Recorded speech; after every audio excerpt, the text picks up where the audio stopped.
Xin chào các bạn đang quay trở lại với channel Ninh Tito. Các bạn thân mến, trong series Ninh Travel tại Tây Nguyên lần trước thì chúng ta đã tạm biệt với cả thành phố Buôn Ma Thuột với rất là nhiều món ăn ngon, địa điểm check-in đẹp. Còn ngày hôm nay thì các bạn có nhận ra đằng sau Ninh là đài phun nước ở thành phố nào không?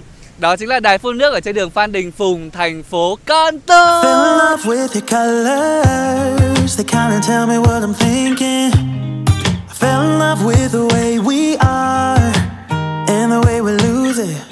Mình sau 5 tiếng di chuyển từ Buôn Ma Thuột lên đây thì đã kịp bắt được hoàng hôn ở trên Kon Tum. Thực sự là hoàng hôn ở trên đây thì Ninh cảm thấy rất là đẹp, nhẹ nhàng, đúng như cái tính chất cũng như là cái không khí của cái thành phố này vậy. Mình có lượn xe một chút và cảm thấy thực sự nó nhẹ đến cái mức mà mình không muốn vít ga xe máy thật là mạnh để nghe thấy tiếng xe máy luôn cơ. Đó, nên là Ninh tin chắc rằng cái trải nghiệm ở thành phố Kon Tum này nó cũng sẽ khá là khác so với trải nghiệm ở Buôn Ma Thuột. Còn bây giờ đừng quên like, share và subscribe kênh YouTube của Ninh, cũng như là follow Ninh trên Instagram và fanpage Ninh Eating. Cùng bắt đầu clip ngày hôm nay thôi.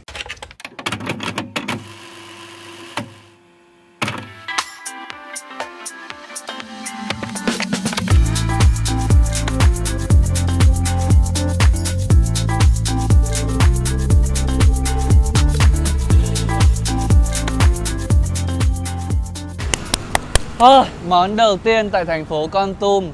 Ôi, thực sự ngồi đây vẫn đang ngắm được hoàng hôn ý mọi người, rất là đẹp luôn. Và kiểu đường rộng rãi, yên bình. Các bạn đi từ Buôn Ma Thuột các bạn thấy là nó cũng đang nhịp sống, nó vui vẻ nhá. Xong rồi về đây nó chậm, nó đều, nó nhẹ nhàng. Và trước mặt Ninh đang là một tô phở phở nhẹ nhàng như vậy. Đó chính là phở xương, phở nước xương. Đây mọi người ạ. Nhìn mùi chanh quá. Tại sao lại vắt chanh trong lúc đang nói như thế này nhỉ? Đó. Như nào, đang nói đến đâu rồi? À, xương. Đây mọi người ạ, Ninh gọi tô phở nước xương. Thì ở trong đây sẽ có rất là nhiều những cái miếng xương này. Thật ra thì ở nhà mình rất là thích gặm xương. Và ví dụ xương này mà luộc với cả bí đao ấy, ninh với bí đao hoặc là các thứ thì rất là ngon. Bây giờ thì mọi người ít ăn xương này rồi vì có quá nhiều thịt để ăn rồi. Đó. Nhưng mà Ninh thấy hơi lạ là cái sợi ở đây, sợi phở này nó như sợi hủ tiếu ấy nhỉ? Mà nó cũng không phải phở đâu. Hoặc là do tên gọi thôi, nhưng mà sợi này nó hơi giống cọng hủ tiếu ấy. Thì ở trong đây sẽ có rất là nhiều bánh phở, thôi Ninh cứ gọi là phở nhá. Có rất là nhiều miếng xương. Ở đây có tóp mỡ. Đó, tóp mỡ được chiên giòn lên. Da heo chiên giòn với tóp mỡ. Nhưng khác nhau. Từ. Khác nhau như nào ạ? Da heo chiên giòn thì nó là da bì của con heo, của con lợn. Còn tóp mỡ là mỡ dán lên xong rồi. Thật ra là Ninh biết điều đấy chứ food blogger mình lại không biết. Ninh chỉ thử nói như vậy để xem là mọi người xung quanh đây có phổ cập được cái thông tin này không thôi. Thì ở đây mình có da heo chiên giòn. Ok, nào thử nước nhá. Trước khi mình cho ớt thì mình sẽ thử nước, hơi ít nước này. Trong đây còn có một chút hành khô nữa. Cái độ ngọt có giống với Buôn Ma Thuột không? Rất thanh nhá. Mà nó không bị ngọt. Cái ngọt này là ngọt từ xương. Em thấy nó không bị ngọt. Mình ăn thích hơn ăn nước ở Buôn Ma Thuột nha. Tại vì có lẽ là nó gần với mình. À, cho ít ớt đi. Nếm thử nước xong rồi. Ớt này là ớt chưng nha. Cay không? Không cay lắm. Nó mà cay nhá. À, mọi người có thấy là chuyến đi này đang bị thiếu hụt một nhân sự không? Chị Mì, chị Mai đã tạm biệt chúng mình ở Buôn Ma Thuột. Và chị ấy đã ở lại đó để mai về Hà Nội. Còn chúng mình thì đi tiếp tục chuyến đi này. Ít nước quá bác ơi. Hay tổ anh bị nhiều bánh à? Tổ của em không thấy đấy. Xin mời.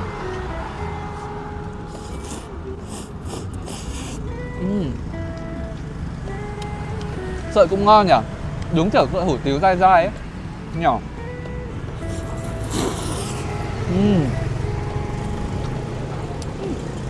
Ngon nhỉ? Thật ra là xương này không có thịt đâu. Không, em thấy nhiều mà. Thế á? Khá đấy.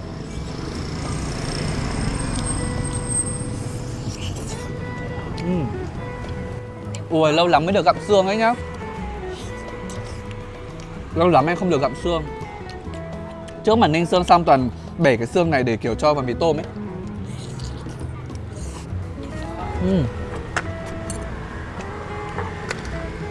Ngon quá.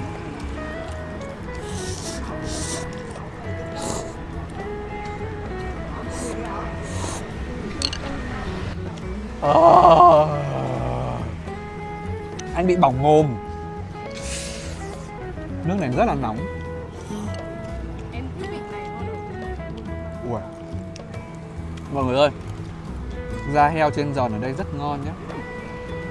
Rất ngon nhé, giòn tan mà ăn rất thơm, không béo. Mọi người lưu ý nha, phở 79 này, quán phở 79 này nằm ở trên phố Trần Hưng Đạo rất to nhưng mà nó lại nằm ở số 211. Chắc là anh nghĩ là ngày xưa họ cũng mở ở 79 nhỉ? Xong rồi phải chuyển lên đây. Chứ không tự dưng làm sao mà đặt tên là phở 79. Thật ra, lúc đầu nếu mà các bạn search ở Kon Tum ấy, mà search trên mạng ấy, thực sự là không có quá nhiều quán ngon mà ở trên mạng đâu. Xong rồi, lên đến Buôn Ma Thuột, Ninh được một bạn ở Kon Tum. Bạn ấy chỉ cho một list sáng, trưa, chiều, tối rất nhiều quán ăn ngon. Nên là mình đã đi theo, và đây là quán đầu tiên mình đi theo bạn ấy. À, series này sẽ là ăn theo bạn đấy. Bạn Shining, gọi là bạn Shining nên mình không public tên. Nhưng mà bạn ấy bảo là anh ơi, quê em đẹp lắm, đồ ăn ngon lắm nhưng chẳng mấy ai đến quay.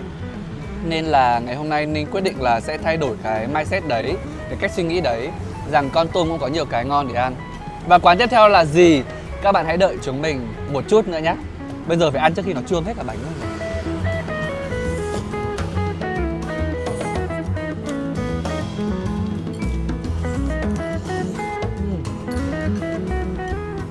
Mình không ăn rau sống luôn. Buổi tối ở Kon Tum rất êm đềm, mọi hàng quán đều đóng cửa khá sớm. Ninh cũng tính đi ăn đêm gì đó mà cả team mệt quá nên là thôi về ngủ sớm dưỡng sức cho hôm sau. Hẹn gặp lại các bạn vào buổi sáng nhé. Chúc ngủ ngon.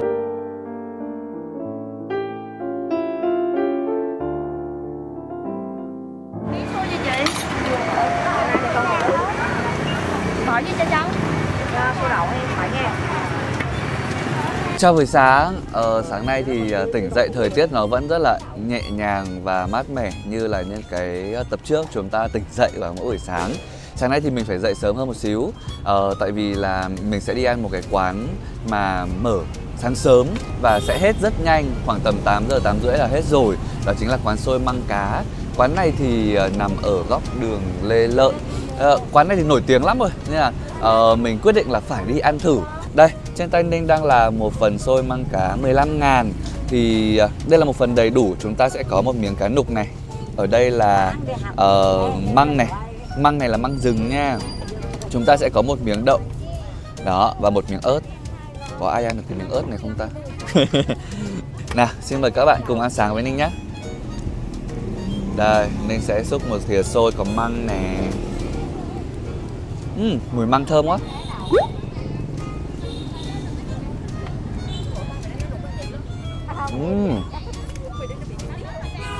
Mọi người ạ, cái xôi này ấy, thì được ướp nghệ rất là vàng. Và sau đó khi mà chúng ta ăn cùng với cả măng thì măng nó hơi chua chua cay cay và rất là đậm đà. Đó, bây giờ thì Ninh sẽ ăn thử một miếng cá nục. Đây, các bạn đã bao giờ ăn cá nục chưa? Đó, đây mới chính xác là một miếng đầy đủ này. Miếng cá thơm dã man đấy.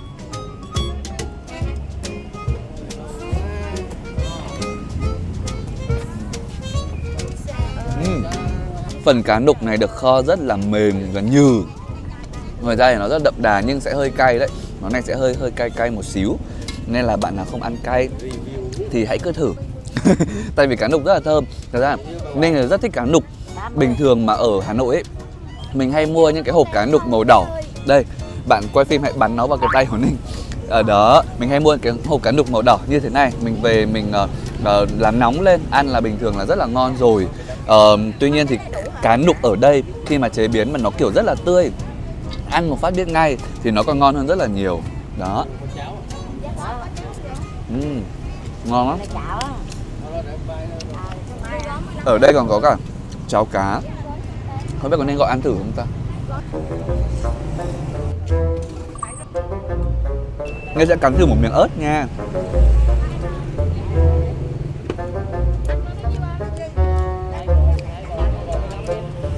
Thôi, đừng.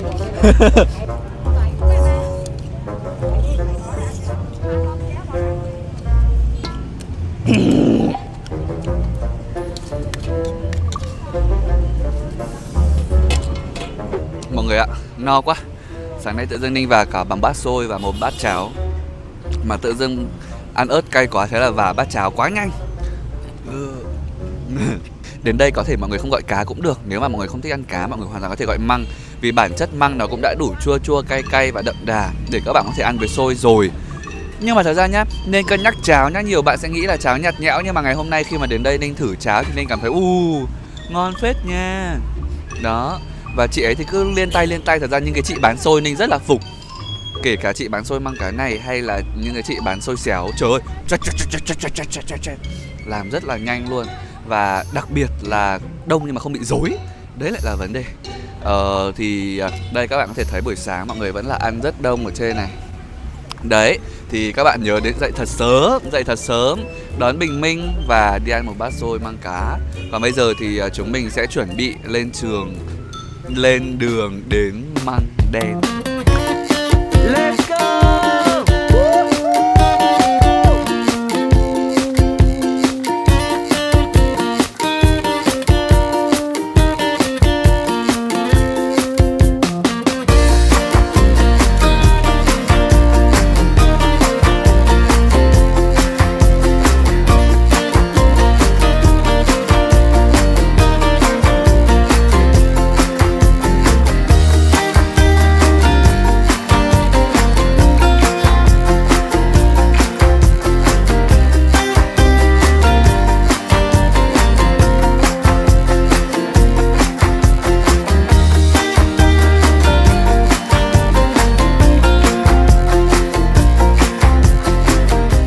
Đến Măng Đen, các bạn đừng quên dừng chân tại ngay cổng chào để có thể chụp những bức ảnh check-in ngay tại giữa con đường này. Tuy nhiên, đường vẫn có xe cộ qua lại ở hai bên nên là hãy cẩn thận để có được một bức ảnh đẹp nhé.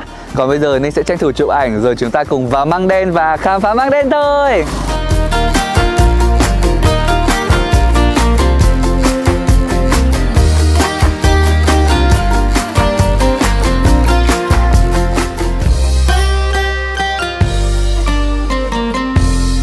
Mọi người ạ, chúng mình đang ở Măng Đen rồi, vào trong rồi.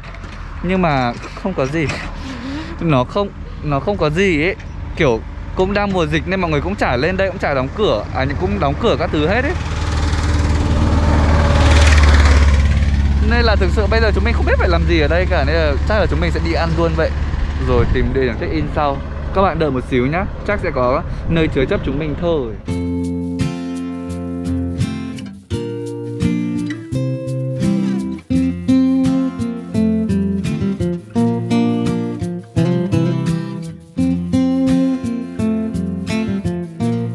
Địa điểm đầu tiên chúng ta dừng chân tại Măng Đen nghèo không sao đâu mọi người ạ. Địa điểm dừng chân đầu tiên của chúng ta ngày hôm nay đó chính là bánh lóc Akai 7, Akai 7 ở thị trấn Măng Đen. Và thực sự đây là một cái món mà Ninh hỏi các bạn hoặc là lên Google search thì mọi người đều bảo là phải đến đây ăn thử xem như thế nào. Thật ra đến đây rồi mới biết rằng là bánh Akai 7 này họ có tận 8 cơ sở cơ mọi người ạ. Rất là nhiều cơ sở luôn. Nên là, và đây là cơ sở đầu tiên nên là chúng ta sẽ cùng thử xem nó như thế nào nhé. Ở trong đây thì sẽ là một cái tô bánh canh được cho vào cái niêu. Thật ra đây là cái niêu thì đúng hơn nên là nó khá là nóng. Và đây ở phía bên trong các bạn sẽ thấy đầu tiên ngửi lên là rất là thơm cái mùi tiêu. Thơm cái mùi tiêu này. Rồi tự dưng có quả trứng là mình đập là thêm thôi. Đây chúng ta sẽ có sợi bánh canh như thế này, khá là to. Thơm quá. Ngửi mùi thôi nhá, chưa ăn thì hơi giống mùi súp cua. Đó. Ở phía dưới các bạn sẽ thấy có rất là to thế, cá lóc đây. Cá lóc này chắc là được luộc hoặc hấp, hoặc nói chung là nó rất là đơn giản. Nhìn tưởng đơn giản thôi nhưng mà không biết là đến lúc ăn vào nó sẽ như thế nào. Rồi ạ, bây giờ xin phép được xin trứng cút ạ. Chắc là mình sẽ nhờ Ánh bóc thêm trứng cút, còn trong lúc đó thì mình sẽ thử nước.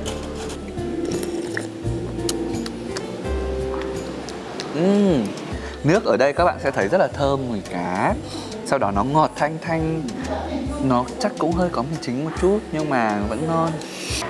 Đây, mình sẽ thử bánh canh.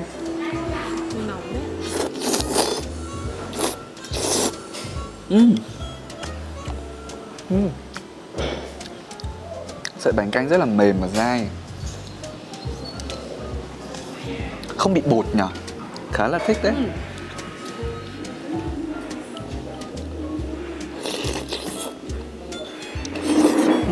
Em biết tại sao nóng không? Bởi vì nó ở trong nhiều lâu. Đây anh sẽ ăn thử cá nhé. Khá là nóng đấy nha mọi người. Khá là nóng đấy.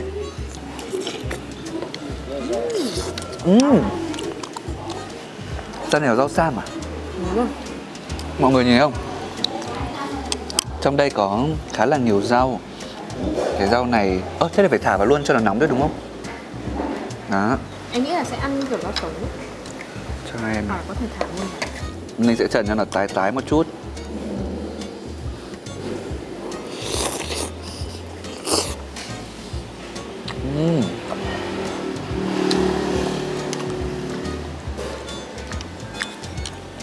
Nó hơi đắng đắng nhá.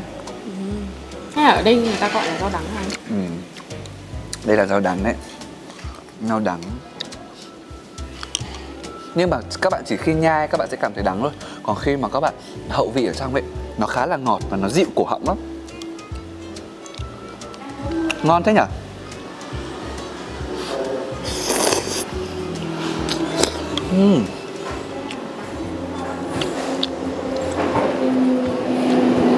Tuyệt vời đấy. Đúng không? Đắng đắng. Ôi, một tô này nhìn thấy mà cũng nhiều phết mọi người ạ. Nếu mà mọi người cho cả rau cả trứng. Wow. Nó khá ngon nhỉ? Không hề bị tanh một tí nào luôn.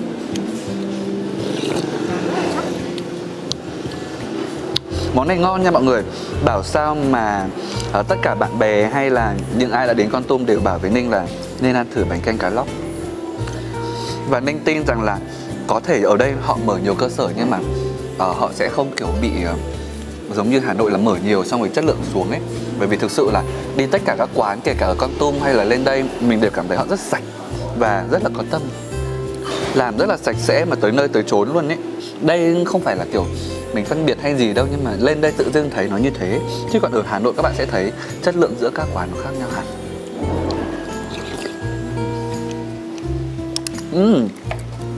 Xin mời nhé. Mình rất thích ăn quẩy. Hôm qua hỏi ở quán phở có quẩy không mà không. Lên đây tự dưng lại có quẩy, tuyệt vời.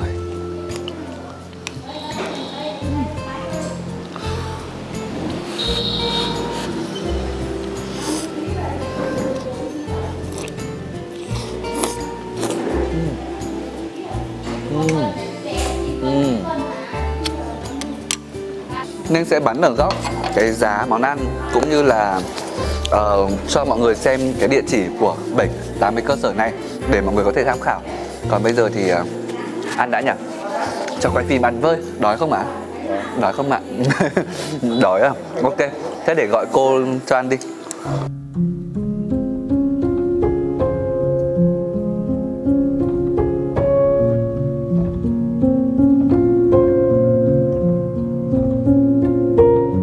Thật ra cảm giác đầu tiên của mình khi mà lên Măng Đen ấy mọi người là kiểu hơi thất vọng.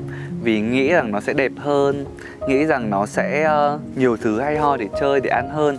Nhưng mà thực sự ấy, khi mà ngồi đây và ngắm hồ, ngắm tất cả mọi thứ thì mình cảm thấy rằng là kiểu từ lâu rồi mình bị chạy theo kiểu phải check in các thứ mà không kiểu thực sự tìm đến những nơi mà nó còn hoang sơ ấy để cảm nhận thực sự thiên nhiên nó như thế nào, cảm nhận không khí nó ra sao, rồi từng cái hơi thở của mình nó căng tràn lồng ngực và như thế nào.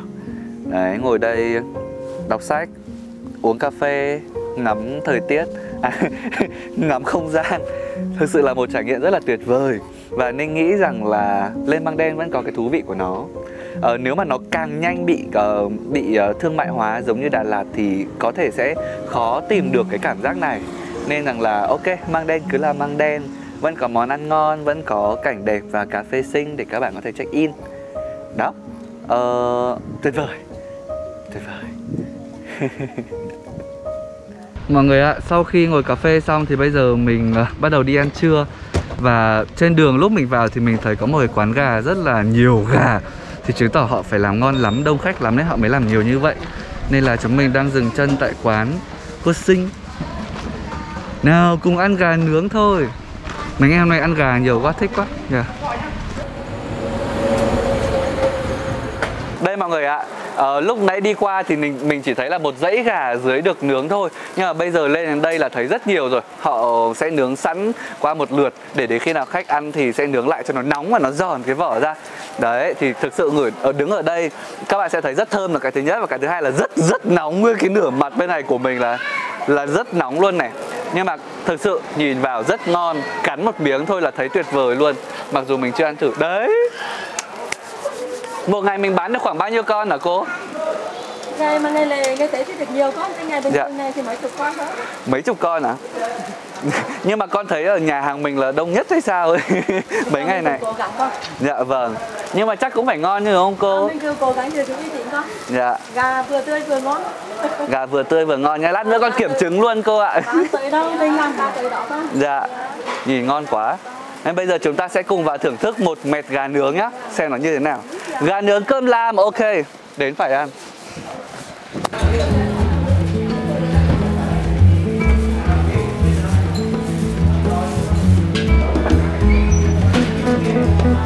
Ôi dồi ôi mọi người ơi, trời đã khát nước thì chớ xong lại còn ăn nhiều. Nên là Ninh chuyến này xác định là không quan tâm đến chuyện mình nặng bụng hay nhẹ bụng nữa, mà quan tâm đến chuyện đồ ăn ngon. Chính vì vậy, ngày hôm nay chúng ta lại ăn gà nướng. Đây, gà là một trong những cái món thịt mà Ninh thích nhất luôn. Nên là hiện tại chúng ta đang có một cái mẹt. Các bạn nhìn tưởng là mẹt ấy nhá, mẹt đan lát nha, nhưng không, đây là mẹt nhựa. Ngoài ra chúng ta sẽ có thêm một đĩa có 2 cái xiên sườn, 2 cái xiên heo nướng. Bây giờ thì Ninh sẽ ăn gà. Ninh mới rửa tay xong. Thật ra thì gà ở đây người ta sẽ chấm với cả muối tiêu chanh, muối vắt chanh. Nhưng mà Ninh không thích chấm lắm, Ninh thích ăn gà với cả cái vị nguyên vẹn ở trên cái con gà cơ. Cả đoàn cho em xin ăn đùi nhá. Em lại ăn đùi nhá. Thật ra Ninh không thèm thịt ở bên trong, Ninh thèm cái da gà. Da gà đặc biệt lại còn nướng nữa, nó xém ăn rất là ngon luôn. Nhưng mà bây giờ thì xin mời.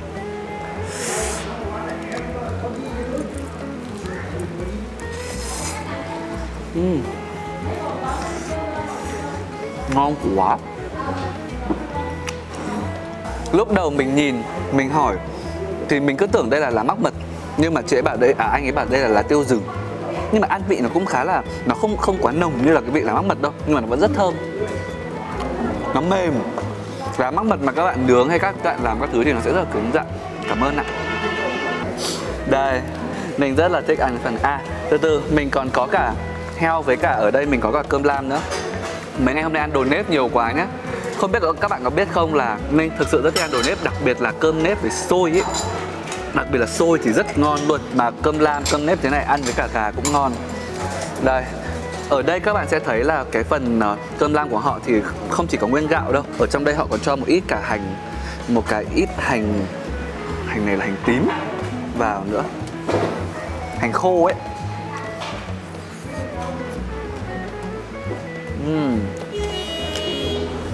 Nó sẽ hơi khô. Quên mất phải chấm với cả muối lạc, chấm với muối âm. Muối lạc ngoài Bắc không có đường, nhưng ở trong đây muối lạc họ rất hay cho đường. Lại gặp một người thích ăn ngọt như mình thì tuyệt vời. Quá tuyệt vời luôn.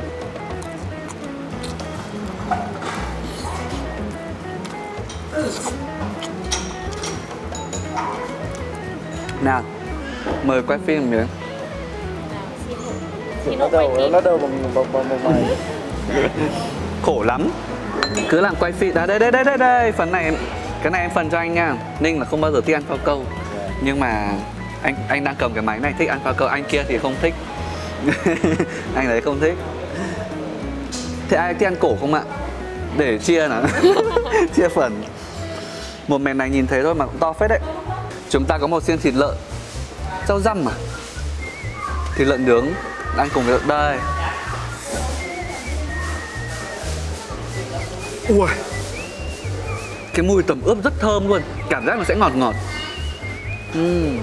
Mọi người ạ, gà ở đây ăn các bạn sẽ thấy nó đậm đà, cũng đậm đà và giòn cái vỏ vì họ nướng 2 lần.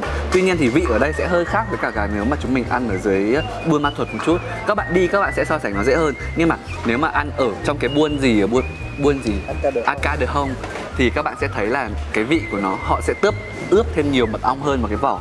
Còn ở đây thì nó sẽ là vị mặn. nhưng mà nó ngon, mỗi một cái vị thì nó sẽ ngon riêng. Và bản thân cơm lam cũng vậy, nó cũng sẽ có cái sự khác nhau. Còn đây là cái món mà Ninh chưa ăn từ chuyến trước đến chuyến này, đó chính là thịt heo nướng.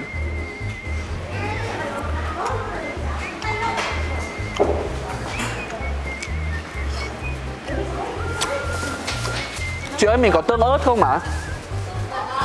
Dạ, cho em xin một đĩa với. Cái này chồng với tương ớt chắc sẽ ngon lắm.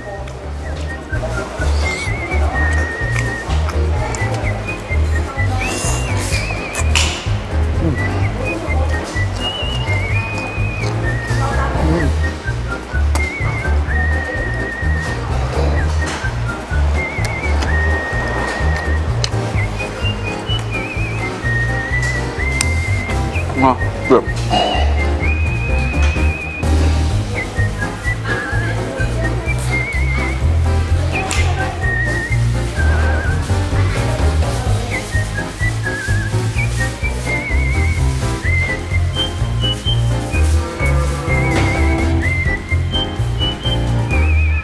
Và bây giờ chúng ta sẽ cùng đi Thác Ba Sĩ.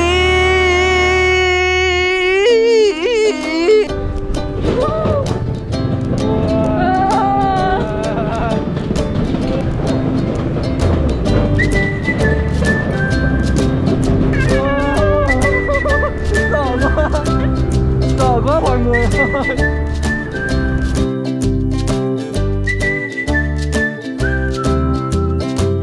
Hiện tại thì mình đang có mặt tại khu du lịch Thác Ba Sĩ. Và các bạn biết không, thực sự là lúc nãy cái cảm giác đi xe máy qua cái cầu đấy nó quá kinh khủng.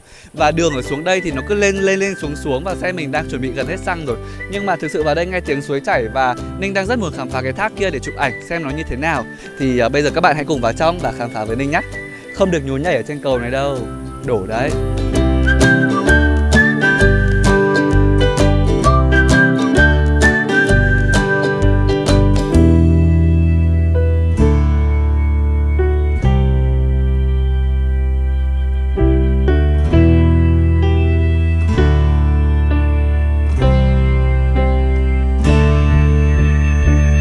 Tay trái Ninh hiện tại đang là thác Ba Sĩ. Và thực sự khi mà đến cái thác này thì Ninh cảm nhận được là cái sự mát mẻ cùng với cái thời tiết rất là đẹp. Cứ nghĩ là nó sẽ không nhiều nước như thế này đâu, nhưng mà hiện tại thì các bạn thấy không, nước nó vẫn chảy trắng xóa. Hy vọng là mùa mưa thì nó sẽ đẹp hơn. Mỗi một cái thác ở Tây Nguyên, cứ bảo là lên Tây Nguyên nhiều thác lắm, nhưng mỗi một cái thác nó sẽ có một cái dáng vẻ khác nhau và một cái cảm xúc khác nhau. Như đến đây thì Ninh lại cảm thấy kiểu như là nó gần gũi và đấy, giống như người ta nói, đó chính là một tuyệt tác giữa đại ngàn Tây Nguyên, một tuyệt tác thiên nhiên. Thì hy vọng rằng đến đây các bạn cũng sẽ đứng trên cây cầu như Ninh và chụp một vài bức ảnh sống ảo đẹp nhá. Thác Ba Sĩ là điểm đến cuối cùng của chúng mình trong tập này. Liệu Măng Đen còn có gì đặc biệt hay là ở Kon Tum còn gì để Ninh khám phá không? Hẹn các bạn trong tập sau ở series Ninh Travel tại Tây Nguyên nhé. Đừng quên like, share và subscribe kênh YouTube của Ninh. Còn bây giờ xin chào và hẹn gặp lại.